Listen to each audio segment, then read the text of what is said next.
Salutations, bienvenue dans TCP du ciné et des Potes. Votre émission bimensuelle de cinéma avec votre équipe composée de Jérémy, Fred, Owen, et il est parmi nous de nouveau. Il est de retour, Julien. Oh. Il nous est revenu, Julien. Voilà. T'as été dans un monastère, on peut le dire. Voilà, j'ai fait une retraite spirituelle, absolument pas, mais voilà, je suis de retour et je suis très content d'être là. Et pour fêter ça, on est tous partis voir la bataille de Gaulle. Tous ? Non, un irrésistible gaulois. Un irréductible gaulois. Un irrésistible ou Les deux, il est les deux. Il est irréductible et irrésistible. Je préfère avoir Scary Movie. Voilà. Est-ce que c'était une bonne idée ? Peut-être pas. Ce sera un épisode court et simplement composé de critiques de films en salle, car on vous prépare également un bonus qui sortira quelques jours après cet épisode, et que ce bonus... Petite surprise, on laisse la surprise ou pas ? On laisse la surprise, mais ce bonus fait que il faut qu'on s'en aille vite. Oui. Au programme donc, la bataille de Gaulle, première partie, l'âge de fer, mais aussi Colonie, et Fred ensuite est allé voir Scary Movie, Phaser et Holy Destructor. Et je rappelle que vous pouvez nous suivre sur Instagram et sur TikTok, et que vous pouvez retrouver cette émission sur toutes les plateformes de streaming et sur YouTube. C'est le gros projet pâté de cette année, après le flop, entre guillemets, de Astérix et l'Empire du Milieu. Jérôme Sédou tente d'amener une nouvelle forme de blockbuster à la française, en engageant le réalisateur du Chant du Loup, Antonin Baudry, et en invoquant un casting XXL. C'est un film en 2 parties, on a vu la première, la deuxième sortira dans un mois, et qu'est-ce que ça vaut ? Partout, des réseaux sont en train de se former. Ils ont la rage au cœur. Ils veulent se battre. La France n'a pas capitulé. Vous n'êtes pas la France! Nous sommes la France. Vous, nous. You chose our side, the side of freedom. You see a child attacked by savages, you'd step in. La France n'est pas un enfant, Monsieur le Président. Elle a toujours continué à se battre. Juin 1940, la France s'effondre et signe l'armistice. Non, je vais pas faire comme ça. Les Français parlent au français. Au milieu du chaos, un homme refuse de céder. Seul contre tous, ce général inconnu s'échappe vers Londres pour sauver ce qui reste d'un rêve, la liberté. Sans armée, sans appui et sans espoir, mais avec une folle conviction, la France. Bon, en vrai, il reste 5 lignes, mais voilà, bon, vous avez l'idée, c'est De Gaulle qui... Ok, Roger Carrel. Oui. Tu fais très Roger Carrel quand tu penses à ça. Merci beaucoup, j'adore Roger Carrel, j'adore imiter Roger Carrel. Mais j'adore aussi imiter De Gaulle, pardon. Excusez-moi, il faut pas que je fasse des imitations. Ça va être l'émission des imitations uniquement pour la partie de Gaulle, parce que là... Mais De Gaulle, incarné par Simon Abkarian, et moi je voudrais commencer par ça en fait, Simon Abkarian en De Gaulle, plus que Lambert Wilson. Oh, largement. Oui, largement. Lambert Wilson, je pense que c'était pas le plus adapté en termes de casting. Après, incarner De Gaulle, c'est vachement compliqué. Mais incarner Churchill, dès que t'as des grosses personnalités politiques. Mais ma grosse préférence, ça restera toujours Samuel Labarthe dans la série De Gaulle, l'éclat, le secret, que je conseille aussi vivement. Ok. Voilà. Mais à comparer Lambert Wilson et Simon Abkarian, franchement, ils jouent pas le même De Gaulle non plus. Dans De Gaulle, avec Lambert Wilson, il était plus intimiste que là, t'as vraiment le De Gaulle figure historique. Oui.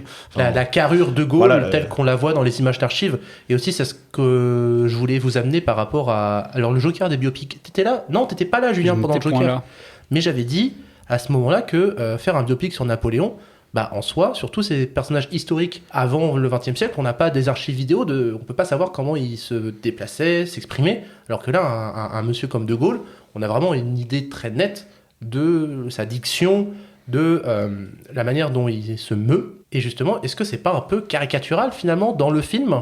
Mais je trouve que c'est le but du film, en fait, c'est de mythiser. Mythiser, Je sais pas si ça se dit, mais... D'iconiser, de mythiser De Gaulle, et le film le fait très bien. Tout en le désacralisant à la fois. Oui, voilà. C'est le pari assez compliqué du film qu'il arrive à faire parfois, des fois non, parce que des fois, en fait, tu rigoles de Gaulle parce que le film veut te faire rire. Je pense à la scène du moustique, par exemple. Oui. Mais des fois, tu rigoles de Gaulle parce que le film est lui-même un peu ridicule sur certains aspects. Il a des grands airs à la manière d'un De Gaulle, des grands airs de grande France, mais qui verse un peu vers le ridicule. La caricature, parfois. C'est même. ce que je disais à Julien en sortant de séance, c'est que le film, il a l'image de la résistance, un peu brinque-ballon, quoi.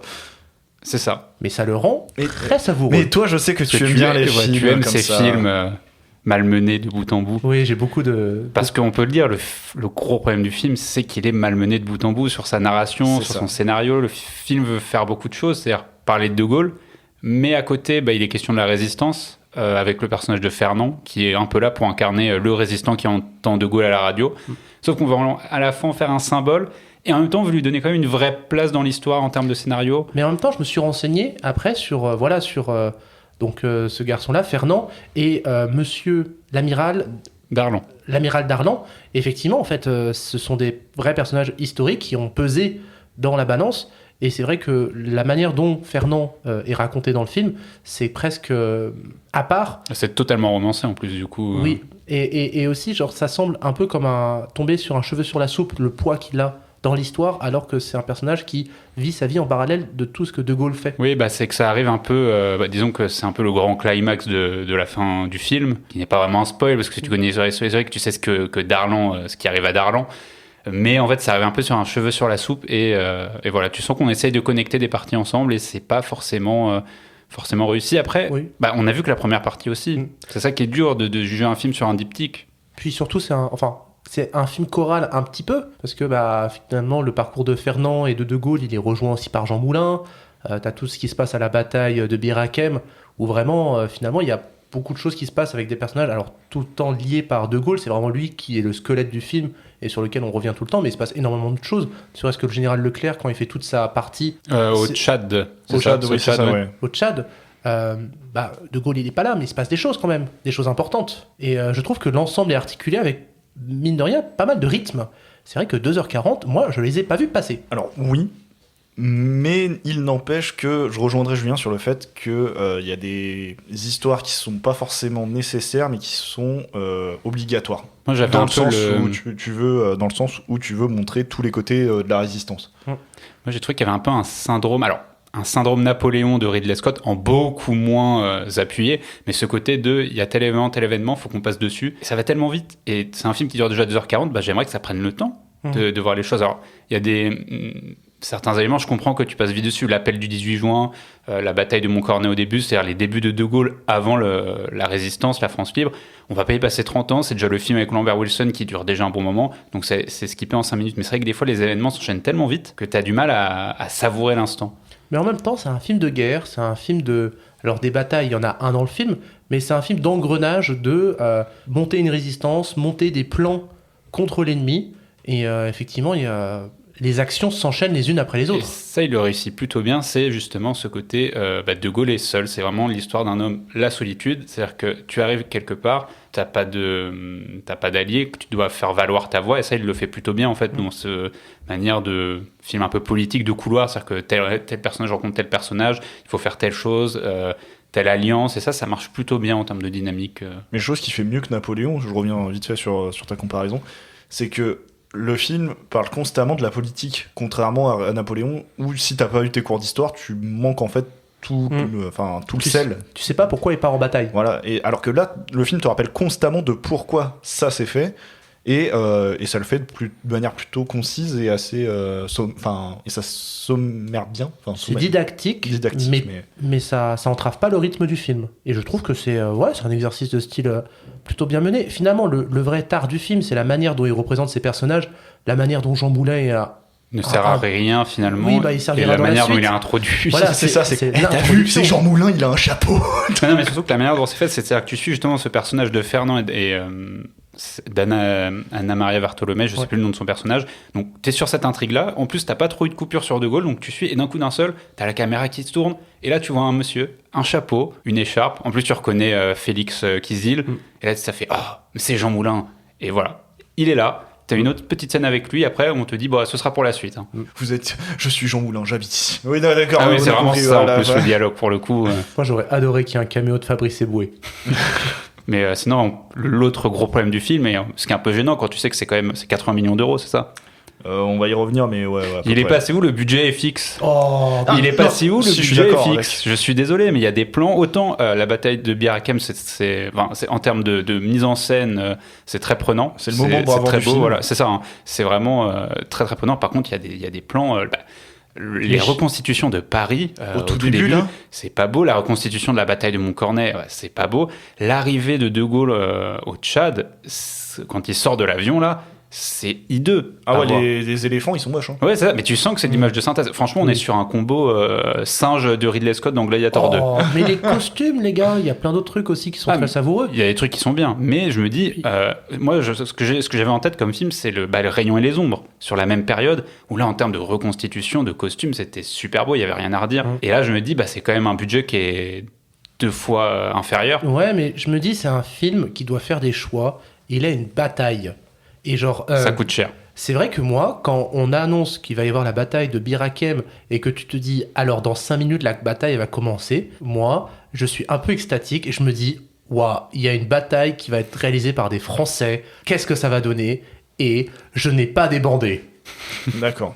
Non mais c'est bien parce que en plus et ça va me permettre d'amener un point différent, c'est que pour t'amener à cette bataille de Bir Hakeim, t'as un peu un côté trailer. T'as l'impression que le film se termine et qu'il commence à te balancer un trailer pour la fin pour le deuxième film. Oui. Et c'est là où le bas blesse pour le film en fait, c'est que la limite entre la bonne idée et le kitsch, elle est très fine, mais elle est largement franchie en fait. Et la plupart du temps, ça rejoint ce que tu disais tout à l'heure, c'est que parfois il en est drôle. Le film en est drôle, mais Malgré lui, en malgré fait. lui en fait, pas par lui, mais malgré lui. Mais c'est vrai que tu as aussi ces petites séquences là avec des images d'archives qui sont montées un peu dans un style un peu épique Tu vois, avec c'est- du son c'est très pareil, fort. ça, autant je trouve qu'au tout début, quand c'est utilisé, ça marche bien parce que ça Oui. te met dedans et c'est marquant parce que quand tu revois justement l'occupation de Paris, tu vois les images d'Hitler dans Paris, tu dis que c'est réel, ça marque. Par contre, quand ensuite tu réutilises ces mêmes images, ça fait un peu cache-misère parfois. T'as l'impression qu'il faut englober, faut donner du cachet historique de la réalité, on te remet des images d'archives. Et c'est un peu le défaut du film, c'est que ça danse sur un peu tous les tableaux. Film un peu politique, film thriller, film de bataille, film de guerre. Ça a du mal à trouver vraiment sa place et en même temps ça doit satisfaire un gros cahier des charges qui est gros blockbuster à la française. Donc c'est parfois encore beaucoup maladroit, Oui, puis malheureusement, même si on peut quand même saluer le projet. Mais même jusque dans sa mise en scène, parce que le film, il a plein d'idées de mise en scène, il a envie d'être à la fois intimiste sur certains moments, et en même temps extrêmement épique. Genre, je pense à l'image de Fernand, qui est au bord de la mer, là, avec cet horizon du pays, enfin, cet horizon de la mer, en Algérie. Je pense à la bataille de Bir Hakeim. Le plan cigarette, j'ai beaucoup aimé moi personnellement. Le plan Le plan cigarette. La transition cigarette, qui, c'est- qui ne sort de nulle part, mais t'as aussi la bataille des navires, là, les navires qui s'envoient des obus. Moi, je trouve ça fou comme image. Et là, quand t'as les bateaux qui chavirent et que t'as plein de... Alors, j'imagine que c'est en FX, hein, plein de figurants FX qui courent dans tous les sens, je me dis, c'est vrai qu'en France, on est souvent reconnu comme ayant des ingénieurs, des techniciens de très bonne qualité, et c'est pas pour rien qu'on a beaucoup de techniciens qui sont allés aux États-Unis. Bah là, ils sont là, quoi. Et ça en jette, et je trouve que pinailler sur les tanks au début du film, bon, bah, ok, c'est moche sur le coup et tu rigoles, mais bon, après, il y a tout le reste du film. Un projet comme ça, il y en a, ça les emmerde d'avoir des blockbusters en France. Moi, je trouve que ce serait débile de bouder son plaisir et Ah de non, ne pas encourager la démarche. Ah Après, oui. tu vois, je trouve que c'est bien mieux réussi qu'un chien 51, par exemple. Évidemment, bien largement. Mais ouais, il y a un côté un peu frustrant parce que c'est quand j'ai vu l'annonce de ce film, forcément, vu la période historique, vu le personnage de Gaulle, moi je suis très friand. Mhm. Et forcément, quand tu sais le budget, que tu sais tous les humains qui ont été mis dedans et que tu te dis, putain, il manque encore plein de choses pour que ça atteigne pas une perfection, mais vraiment une qualité où tu dirais, c'est vraiment un bon film, c'est frustrant. Bah oui, parce que en fait, niveau action et tout, je parle pas de tout ce qui est scénar, hein, je parle vraiment de purement mise en scène dans l'action, etc. C'est un film américain mid, quand même. Oh, c'est méchant! C'est pas méchant, mais j'ai pas envie d'être méchant avec le film, parce que justement, j'ai envie d'encourager cette démarche. Mais c'est... Alors, tu dis que t'as pas débandé pendant la séquence de Bir Hakeim, alors oui, elle est très bien, mais je suis pas non plus comme un fou devant, quoi. Oui, c'est correctement filmé. Bon, c'est vrai que c'est pas aussi dingue que le Chant du Loup, mais c'est cool. Ah là où le Chant du Loup, vraiment, c'était une bonne claque, quoi. Chant du Loup, c'est un niveau au-dessus, hein, je l'accorde. Mais Moi, je pense que le film est un peu pris justement au piège de. Il veut faire. Tu dois faire Bir Hakeim, et Bir Hakeim, ça va durer 25 minutes dans le film, donc tu mets une partie du budget là-dedans, et ensuite tu dois faire d'autres choses dans le film, donc tu peux pas te concentrer pleinement sur quelque chose et en tirer sa qualité maximale. Mais il y a des très bonnes choses à en tirer, comme on a dit. Hein. Moi, la performance de Simon Abkarian, l'iconisation qui en est faite du personnage de Gaulle, avec ses répliques à Chuck Norris Fact. Ah ouais. En fait, c'est savoureux quand même à un certain moment. Puis on a tous hâte, malgré les défauts, on a quand même tous hâte de voir la suite, je pense. Oui, il y a quand même cette attente-là, finalement, où tu te dis, tiens, c'est dommage, j'ai envie de... Tu vois, franchement, le film aurait continué, ça m'aurait pas dérangé. Ouais, voilà. j'aurais pu enchaîner aussi, parce que le film reste prenant. Mais Alice et Quentin étaient avec nous et Alice, elle a tenu le même discours. Elle a dit, si là on me propose de regarder la deuxième partie maintenant, je suis là quoi.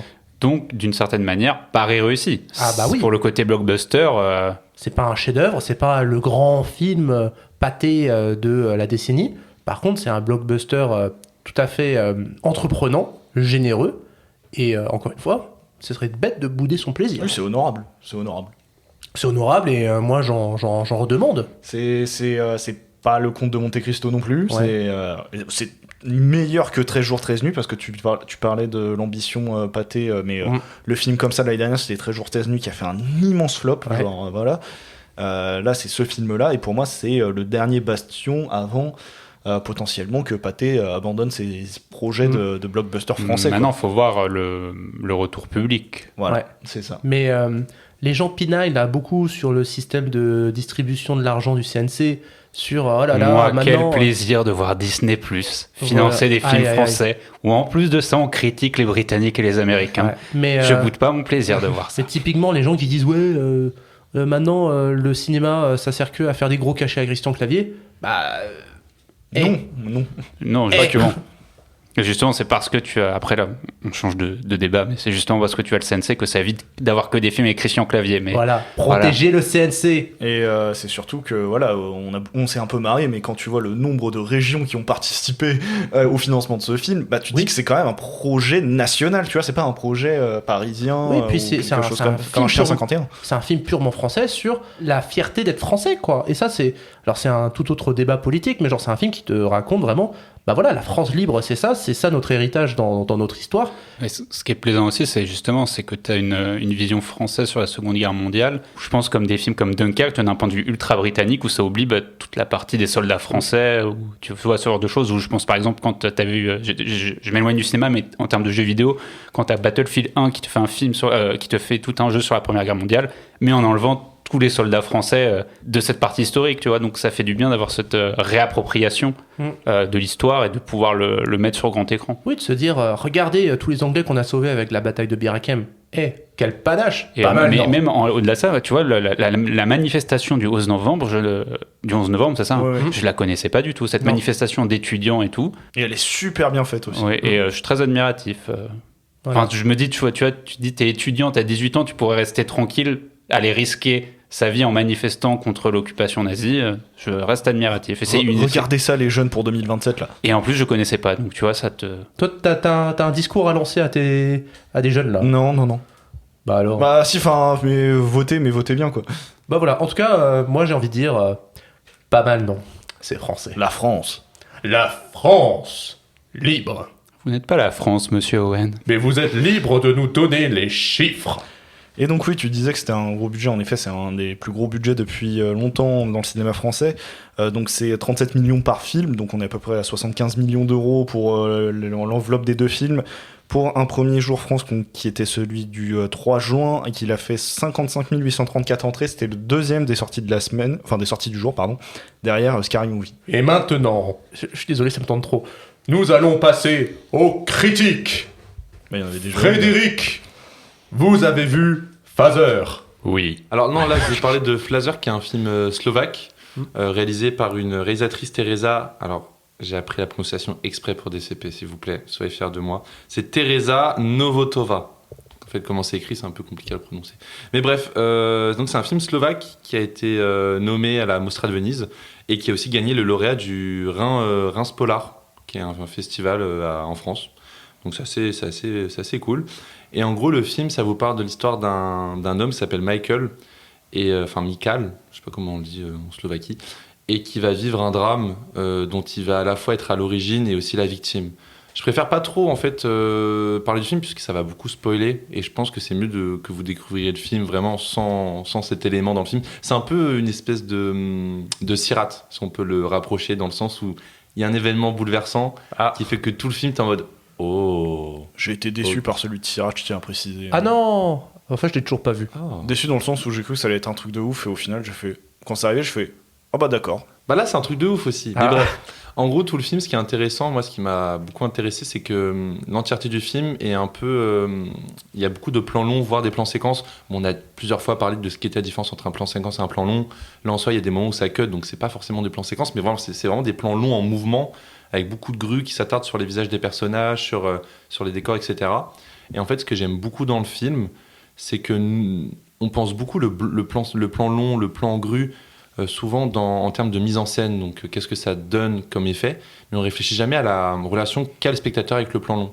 Et moi, j'aimerais mettre une hypothèse, c'est qu'en fait, quand on a un film d'action avec des plans longs, des plans séquences, bah, comme il n'y a pas de cut, on va souvent directement se dire, bah, en fait, ce qu'on voit est vrai, quoi. Il y a une espèce un peu, alors, je caricature un peu, mais il y a une espèce un peu de cinéma-vérité avec le plan long qui n'est pas cuté.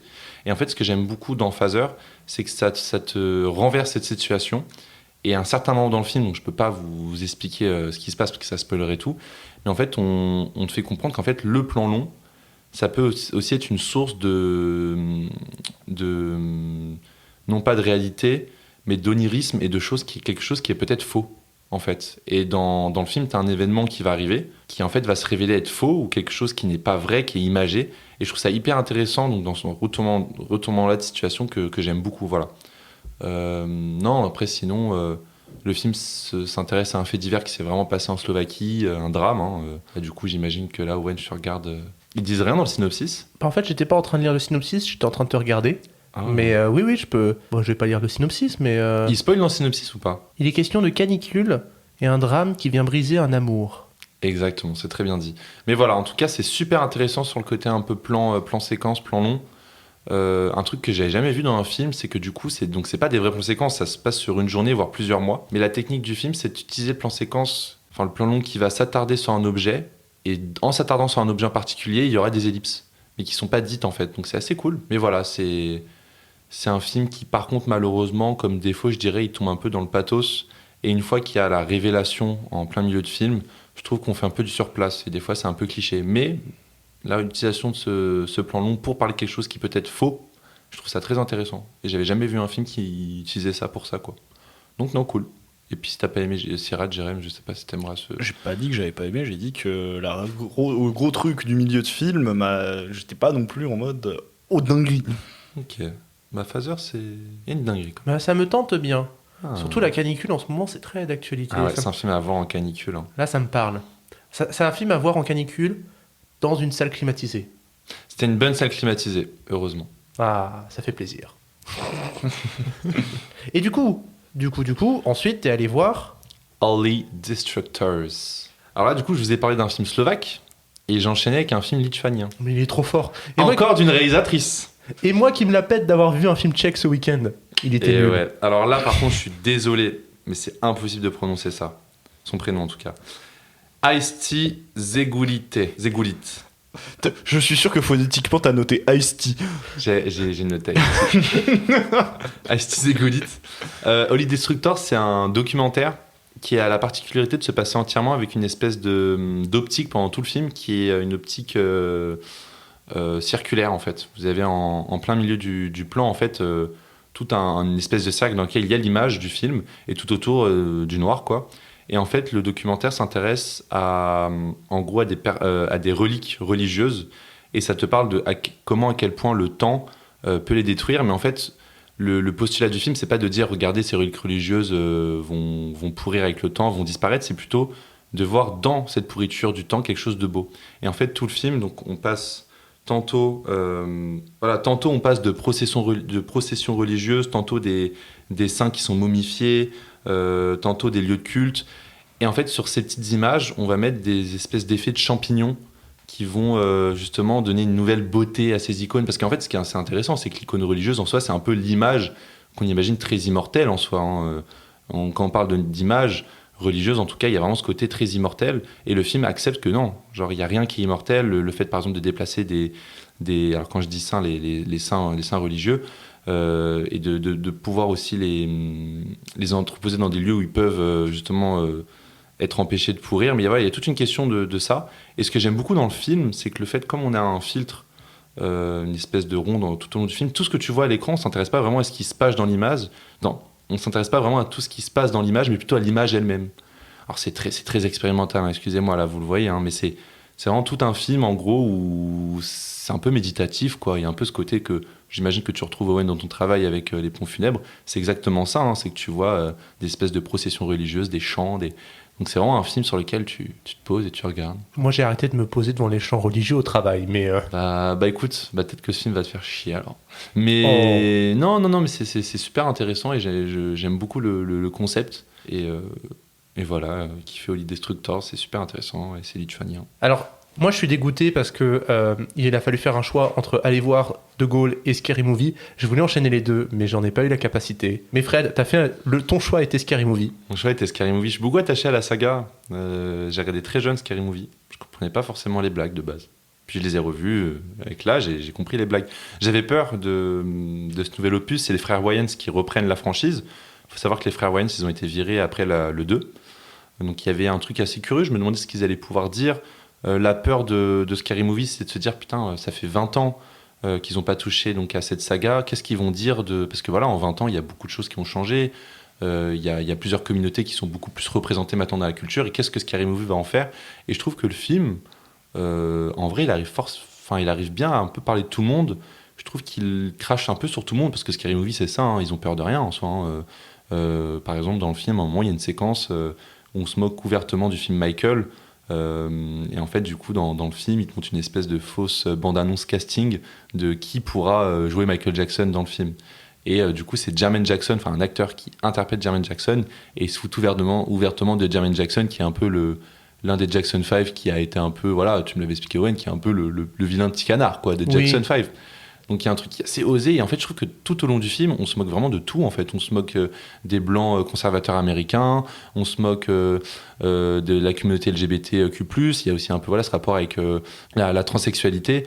Enfin il y a plein de choses où ouais en fait ils arrivent un peu à parler de toutes les communautés.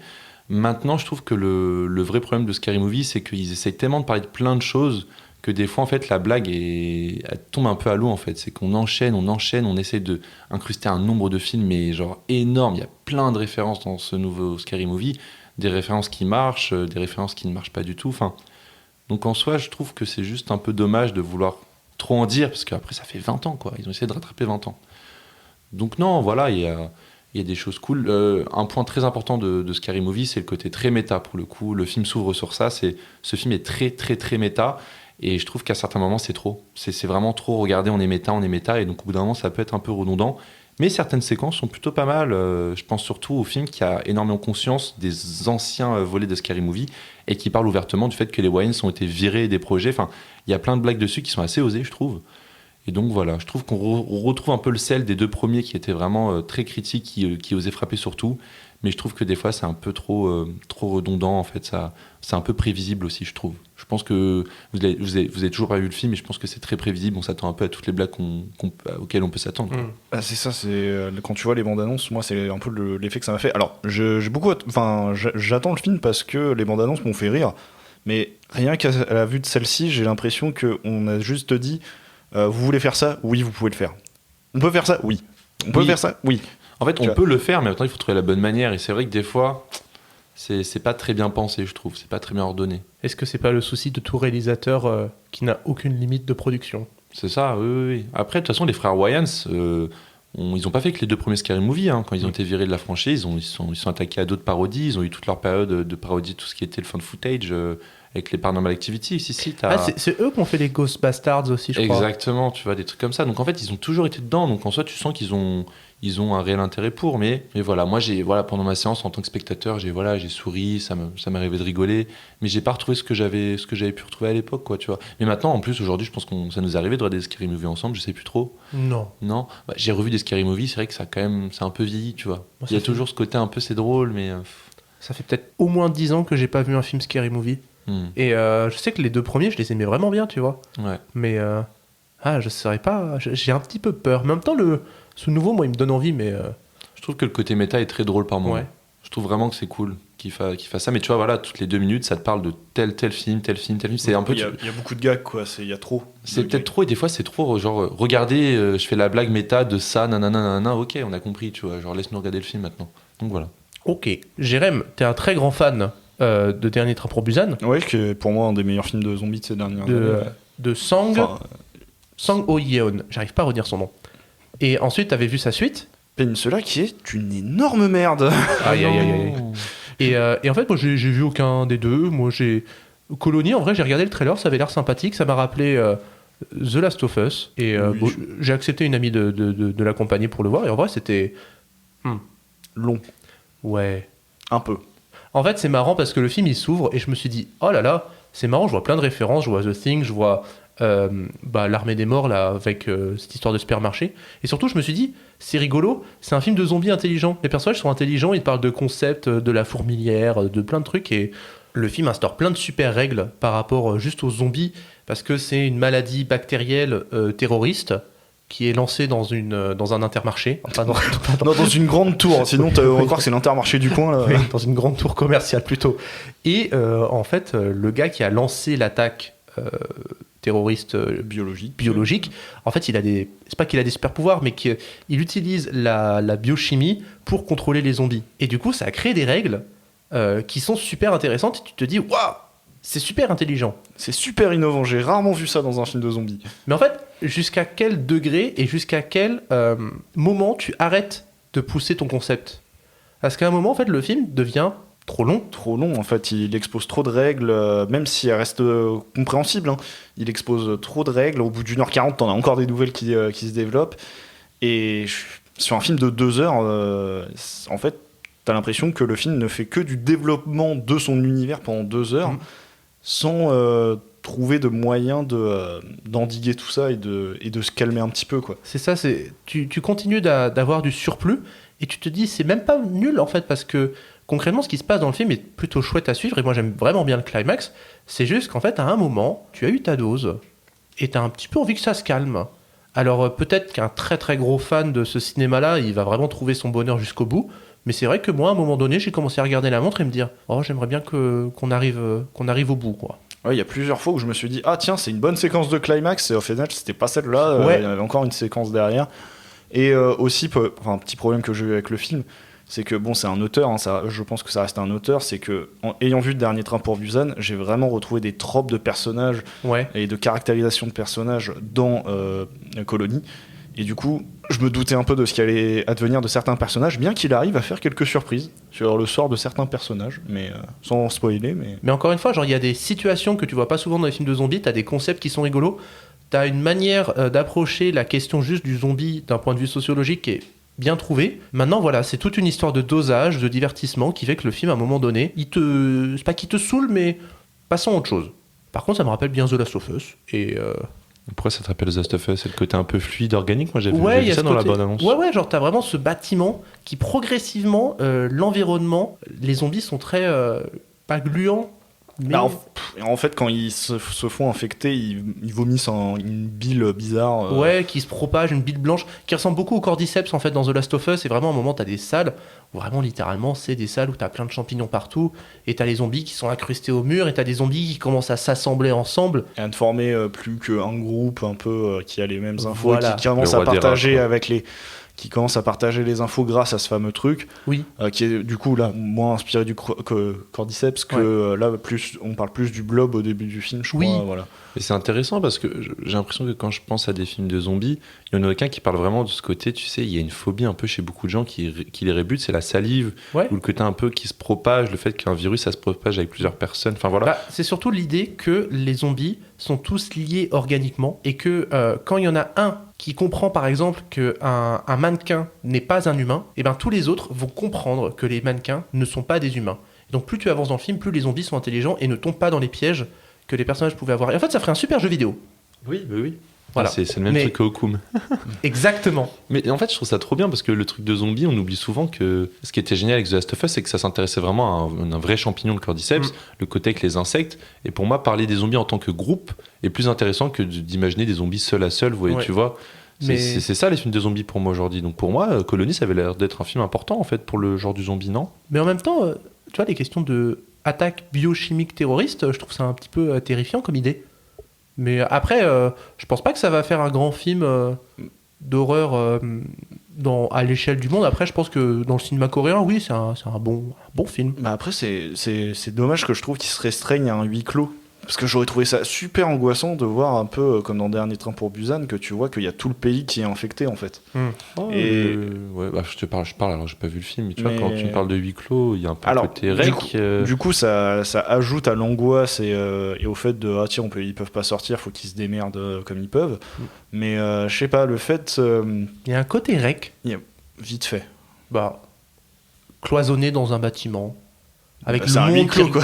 avec le monde qui regarde autour, et de se dire que si jamais il y a un zombie qui sort, aïe aïe aïe. Oui, c'est ça, mais c'est dommage. Je trouve juste que de se restreindre à ça, c'est un peu dommage. Juste ça. Est-ce que ça joue au moins sur ça, sur cette claustrophobie des lieux, sur un fait qu'ils doivent voyager d'étage en étage, est-ce qu'il y a Oui, un jeu oui. sur Ah les oui. décors, parce que c'est ça qui est intéressant. Ah non oui, et d'utilisation de couloirs, de monte-charge, d'ascenseurs. Non, c'est assez bien trouvé. Genre la cartographie du bâtiment, il est assez bien utilisé. C'est un bon moment. Par contre, où tu sens bien qu'il construit un univers et que ce sera pas le seul film avec ce concept de zombie, parce que tu sens bien que il va en faire d'autres de films sur ces zombies-là. Bah, qu'ils ne refassent pas comme Peninsula, quoi. Enfin, c'est juste ça. Bon, allez. Bah, Colony, du coup, ça avait du mal un peu à se terminer. Comme nous, on a du mal à terminer des CP à chaque fois. Voilà, donc, mais sauf que là, vu qu'on est pressé, on va Ouais. y aller.